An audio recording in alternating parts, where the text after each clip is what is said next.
Pas de changement hein, pour l'instant. Côté français. On a regardé les mêmes. Par rapport à ceux qui ont débuté la deuxième mi-temps, bien sûr. Karabatic. Oui, Nicolas, oui, Nicolas. Le jour de gloire est arrivé, Nicolas Karabatic. Il a gagné la Ligue des Champions tout jeune avec Montpellier. Il est devenu une star en Bundesliga, le championnat de référence. Et là, il est en train d'emmener la France vers un titre, peut-être. Alors, quand on voit un petit peu le début de deuxième mi-temps, l'idéal quand même, ce serait tout simplement d'essayer de donner des ballons à Nicolas, de préparer des combinaisons de manière à mettre Nicolas dans les meilleures possibilités pour lui.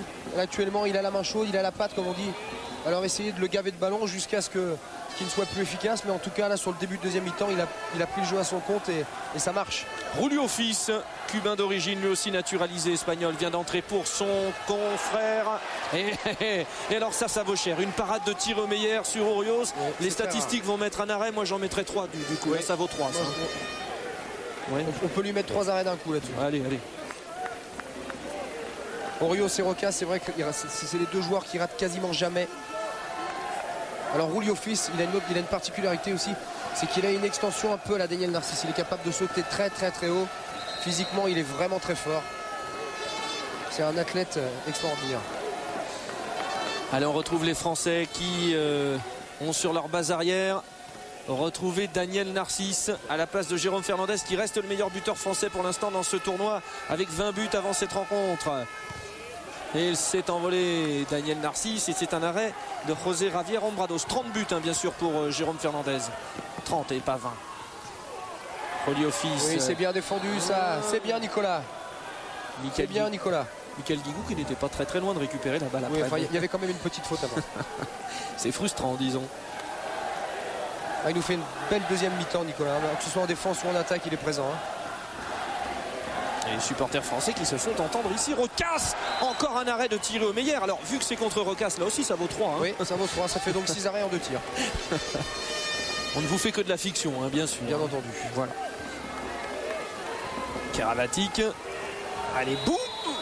Oh là. Ça aussi, mais non. On voit ça hein, il avait appui zone, on dit les arbitres, on voit ça. Je ne sais pas si on va le revoir d'ailleurs parce que ça continue. Allez Nicolas, court. Allez, la revanche de Nicolas Karabatic. Oh là, José Javier Hombrados. Peut-être qu'il a besoin de souffler un peu aussi, Nicolas. Est-ce qu'on va revoir la zone précédente? Alors, visiblement non, hein. Maintenant on est passé à autre chose. Karabatic, je vous disais que Fernandez était le meilleur buteur français avec 30 buts. Karabatic est le deuxième avec 29. Avant cette rencontre, bien sûr. Hein. Ah, je pense que, regardez Nicolas, il a les mains sur les genoux. Je pense qu'il est fatigué. Il a un petit coup de pompe, Nicolas. Guillaume Gilles. Karabatic, décalage super pour Michael Guigou. Les deux jeunes formés à Montpellier. Ah, il a les jambes encore, hein. C'est le dernier match, mais il est encore là, hein, Michael. Voilà, il saute très haut, il va chercher le deuxième poteau tout en fixant, en gardant un œil sur le premier poteau. Il oblige Hombrados à attendre au dernier moment et puis avec un tir qui part de très haut, il le trompe deuxième poteau. Et pour l'instant côté français, Ploquin, Giraud, Campé et Bosquet n'ont pas joué. Arrêt superbe de Thierry Omeyer encore. Allez, c'est le moment Thierry, c'est maintenant qu'il faut monter en puissance. S'il y a des arrêts à faire, c'est tout de suite. Il faut prendre le large, là on a 4 buts d'avance. Il faut continuer. C'est vrai que c'est pas mal du tout quand même. Alors rentrée en défense d'Iker Romero au poste 2. Il va s'occuper personnellement de Daniel Narcisse. Garabaya et Juancho Pérez sont au centre. Ortega de l'autre côté en poste 2, c'est-à-dire défenseur excentré. Les deux ailiers, Rocasse à droite, Juanin à gauche, le tout devant José Javier Hombrados. Guigou.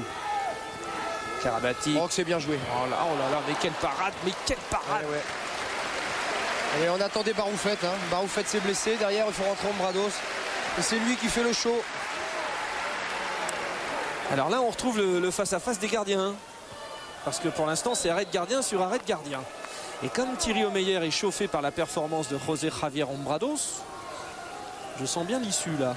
Oui, mais ça peut se jouer aussi au niveau des gardiens de but.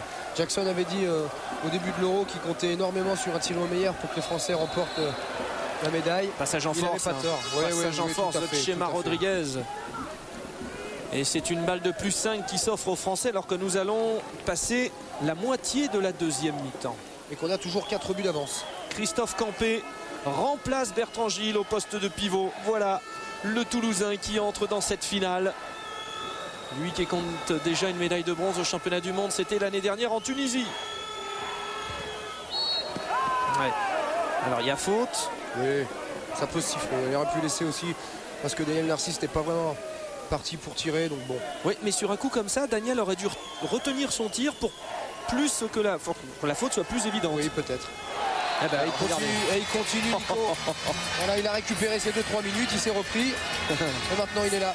C'est vrai que depuis qu'il est parti à Kiel, il a pris une dimension supplémentaire. En fait. Oui, il est sur le point de faire oublier Stéphane Löfgren, qui est l'un des meilleurs demi-centres au monde. Le Suédois qui a été champion du monde, champion d'Europe. Un grand joueur. Nicolas Karabatic à 9 sur 12 pour l'instant. 75% dans une finale de championnat d'Europe. Penalty pour l'équipe d'Espagne. Ouais. C'est le même problème tout à l'heure qu'avec Urios, c'est-à-dire que Garabalda il est peut-être moins puissant mais il est grand. Il faudrait que Guillaume arrive à passer devant de manière à se mettre entre le passeur et le réceptionneur. Garabaya en discussion avec Didier Dinard, le choc des coiffures, le chauffe contre la queue de cheval, ça discute âprement. Le face-à-face maintenant il est entre Iker Romero et Thierry Omeyer. Allez, il a voulu le lober, il a voulu le lober. Mais ça met pas en confiance. Hein. Rater un lob comme ça, à ce moment-là, quand on est à -5, il reste plus qu'un quart d'heure, c'est pas fait pour mettre en confiance. Ou alors que c'est chaud sur le banc de touche. Vous voyez en bas de votre écran Rolando Urios qui hurle. Il hurle auprès de Didier Dinard. Très bien. Faut les laisser énerver, il n'y a pas de problème. Et Didier Dinard, comme il est tendu, il hurle aussi. Attention, Daniel Narcisse. C'est dommage parce qu'il avait fait le plus dur, Daniel. Il avait passé son 1 contre 1, il suffisait de mettre le ballon dedans.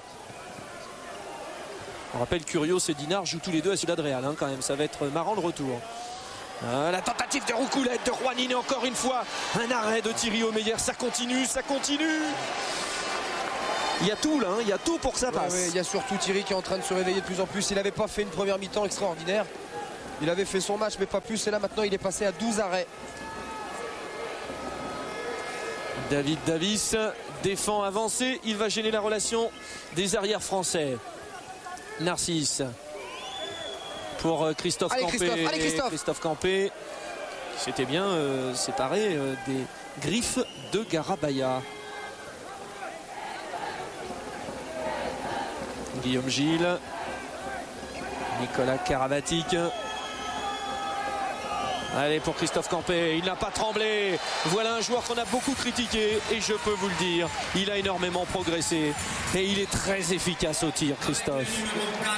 Non content d'être un bon joueur, c'est aussi quelqu'un qui est énormément précieux dans un groupe. Il apporte de sa personne.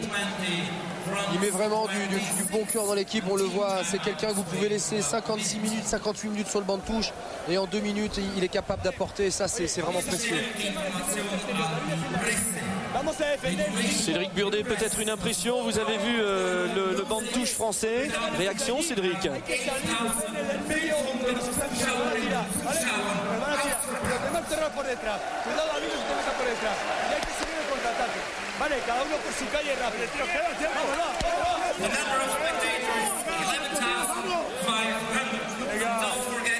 C'est plus à nous à faire le score.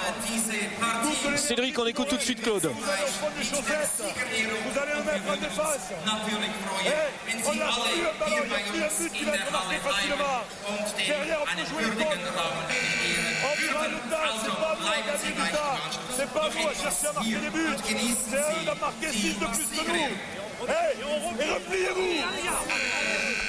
C'est du grand, c'est du très grand Claude Onesta, un sacré challenge pour le coach français. Il est arrivé pour succéder à l'historique, au mythique Daniel Costantini qu'on salue, qui s'est blessé au genou, qui a dû rentrer à Paris. Et Claude n'avait qu'une solution pour exister dans l'histoire du handball, c'est faire ce que Daniel n'avait pas pu faire. Et il est en train de réussir, peut-être, un titre de champion d'Europe. On va voir ça. Encore 12 minutes de jeu, plus 6 pour la France. Ortega. Oh là, la défense. Allez, il faut courir. Michael Guigou qui a toujours du jus. Vous gardez tout ce que vous avez dans les chaussettes pour la défense. Oui, mais Claude a raison, il demande de défendre énormément. C'est vrai que si on peut continuer à les user, à les faire reculer encore, ça va être difficile pour eux. Il va falloir qu'ils prennent des risques sur des tirs de loin. Et on peut récupérer des ballons pour monter des balles. Karabatic, Gilles. Narcisse, Gilles, Karabatic. Oui, Gilles est tombé. Eh bien, c'est quand même une sacrée surprise parce que c'est sur le terrain, on ne les attendait pas franchement. Hein. C'est-à-dire le physique que les Français sont aussi en train de faire la différence. Oui, tout à fait. Ouais. C'est vrai que physiquement, comme vous le disiez il n'y a pas 2 minutes, des garçons comme Michael Guigou qui ont joué énormément pendant cette Euro continuent à courir jusqu'à la dernière minute. Hein, et ça va nous aider. Il faut continuer à courir encore. Même je sais que c'est difficile, qu'on a les jambes lourdes, mais il faut le faire. Guigou. Narcisse, attention, refus de jeu. Les arbitres ont levé le bras.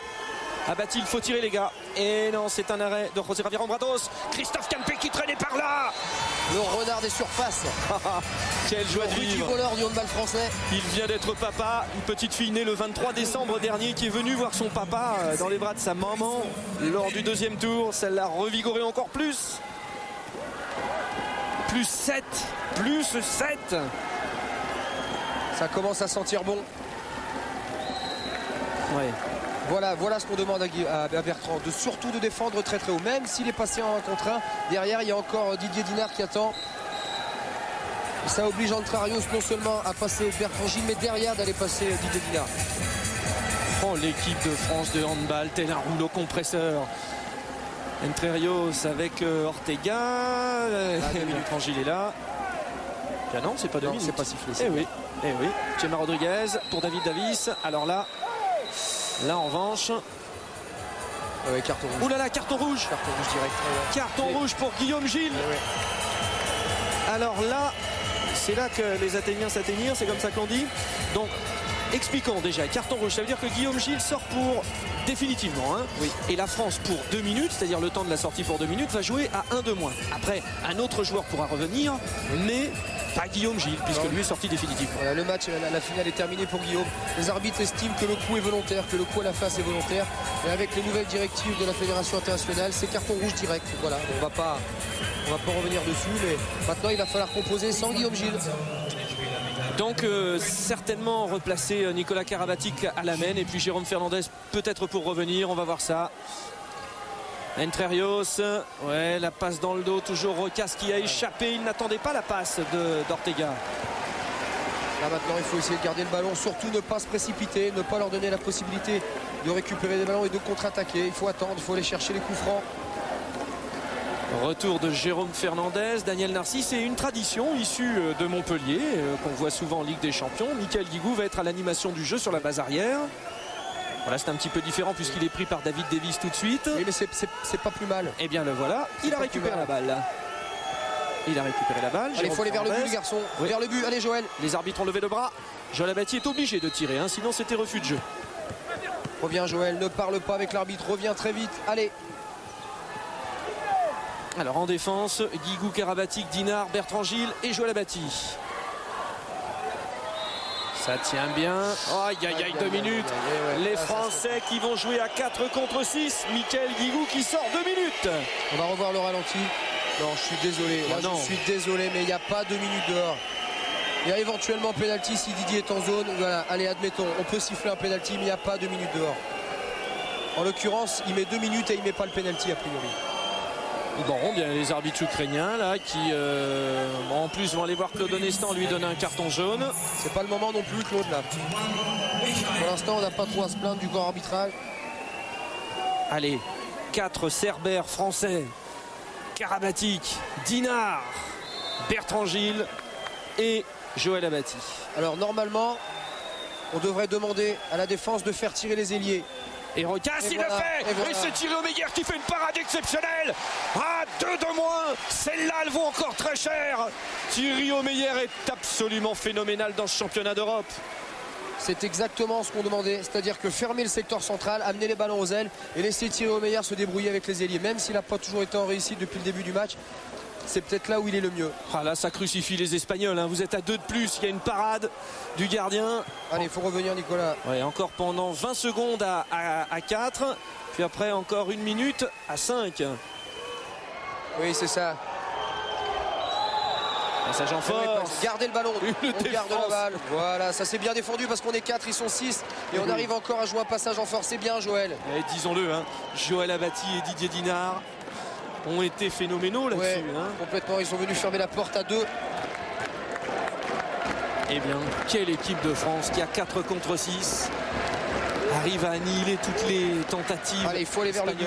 Allez Joël, vers le but, ne pas reculer. Prise en strict de Jérôme Fernandez par Chema Rodriguez. Le dribbling pour Daniel Narcisse. Joël Abati, il avait la place, il peut y aller, c'est au-dessus. Alors on regarde maintenant à chaque fois le chronomètre. 7 minutes 45. Défense très subtile de Jérôme Fernandez. Encore 25 secondes à 1 de moins pour les Français. Et c'est bien, c'est du temps de gagner tout cela.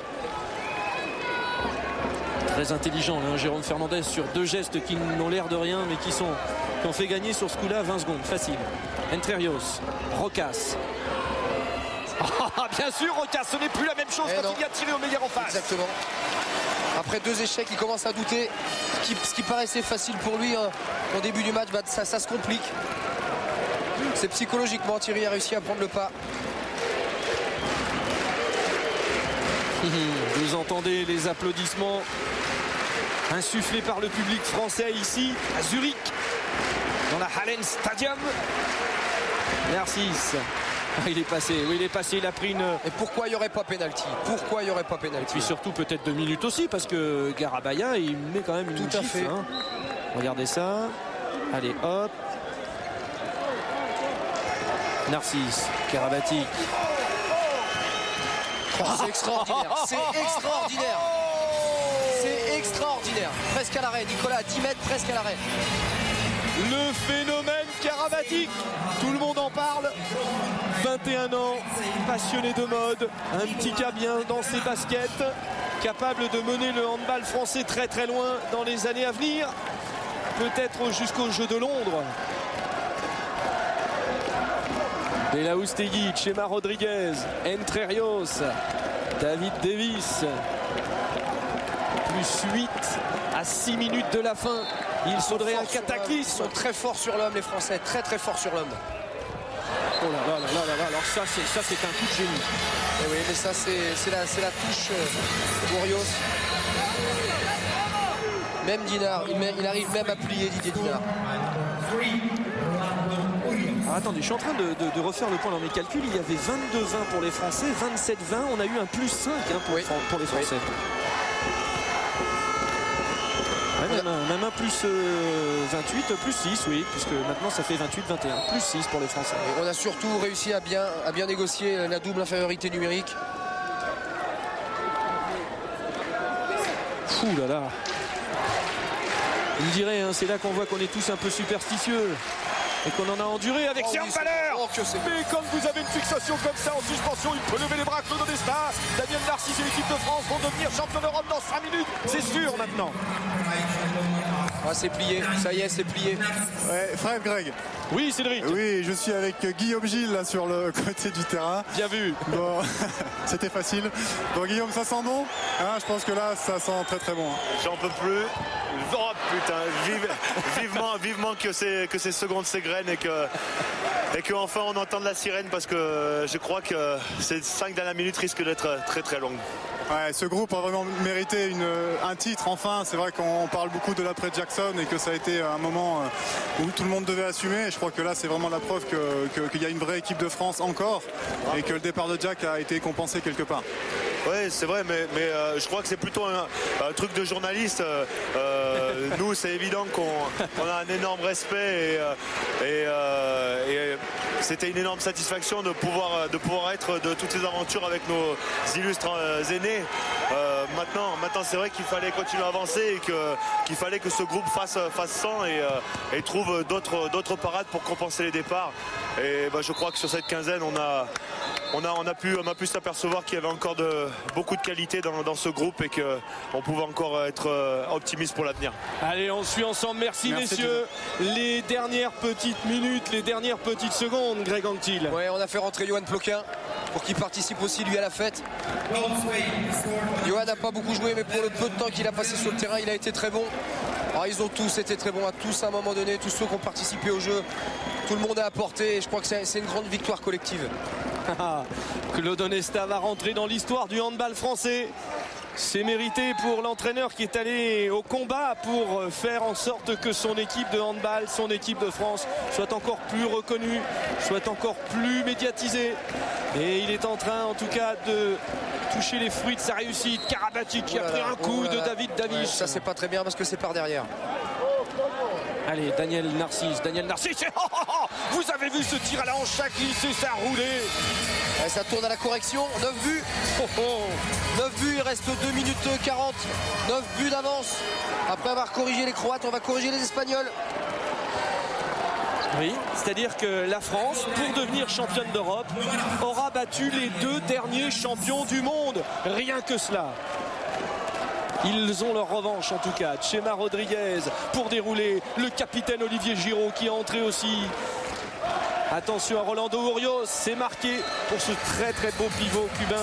Un mot sur le capitaine, Olivier Giroud. 32 ans, c'est lui qui a créé des nouvelles règles de vie dans le groupe. On parle, on inclut, on fait une animation, il sait très bien le faire, Olivier Giroud. Il a été nommé capitaine parce qu'il avait beaucoup d'âme et beaucoup d'abnégation au service du groupe. Et il va dans un instant soulever la Coupe d'Europe. Le symbole pour une carrière d'un travailleur de l'ombre absolument exceptionnel. Et Sébastien Bosquet, le meilleur buteur du championnat de France. Souvent en difficulté dans le championnat d'Europe, mais qui va aussi profiter. Mais on aurait quand même aimé que Daouda Karaboué, que Geoffroy Kranz puissent participer à la fête. Malheureusement, même s'ils n'ont pas joué, on n'oublie pas qu'ils font partie du groupe et qu'eux aussi sont champions d'Europe. Et ça continue pour le génie Nicolas Karabatic. Écoutez, ça devient phénoménal pour Nicolas. 11 sur 14. Et surtout, il nous a fait une deuxième mi-temps d'anthologie.